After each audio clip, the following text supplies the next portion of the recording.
18 ফেব্রুয়ারিতে শুরু হচ্ছে আইসিএসসির পরীক্ষা। 27 মার্চ শেষ আইসিএসসির দশমের পরীক্ষা।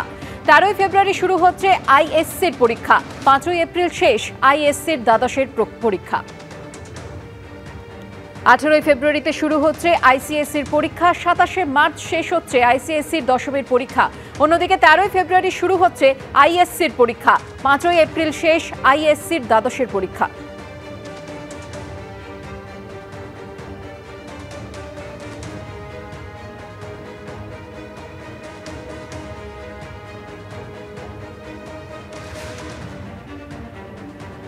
শুধু কলকাতাতে গাড়ির রোড ট্যাক্স বাকি 80 কোটি টাকার বেশি, আর এর মধ্যে একটা বড় অংশই দামি গাড়ির মালিক, এমনটাই জানিয়েছেন পরিবহন মন্ত্রী স্নেহাশিস চক্রবর্তী।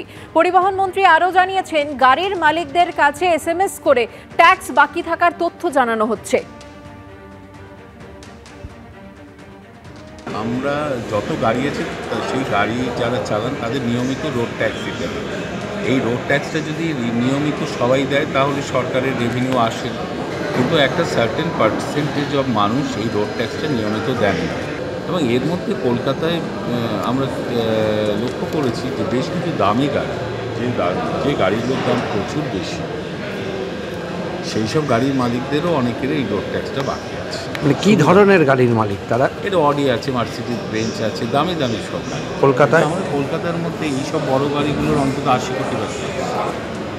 যত গাড়ি আছে তার মধ্যে একটা পার্সেন্টেজ, প্রায় 30% মতো গাড়ি নিয়মিতভাবে ট্যাক্স প্রদান করেন।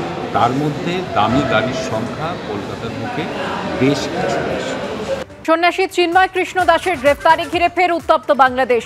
চট্টগ্রাম যাবার পথে ঢাকা পুলিশের গোয়েন্দা বিভাগের হাতে গ্রেফতার। প্রতিবাদে চট্টগ্রামে বিক্ষোভ।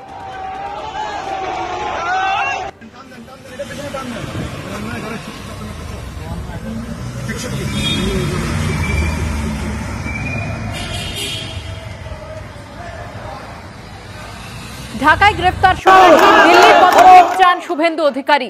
সংখ্যালঘুদের জন্য লড়াই করছিলেন চিন্ময় কৃষ্ণ দাস প্রভু। অবিলম্বে চিন্ময় কৃষ্ণকে মুক্তি না দিলে সীমান্তে অবরোধের ডাক। কলকাতায় বাংলাদেশ হাইকমিশনের সামনেও বিক্ষোভের ডাক। অবিলম্বে হস্তক্ষেপ করুন বিদেশমন্ত্রী, আবেদন শুভেন্দু অধিকারীর। অবিলম্বে বিদেশমন্ত্রীর হস্তক্ষেপ চান সুকান্ত মজুমদারও।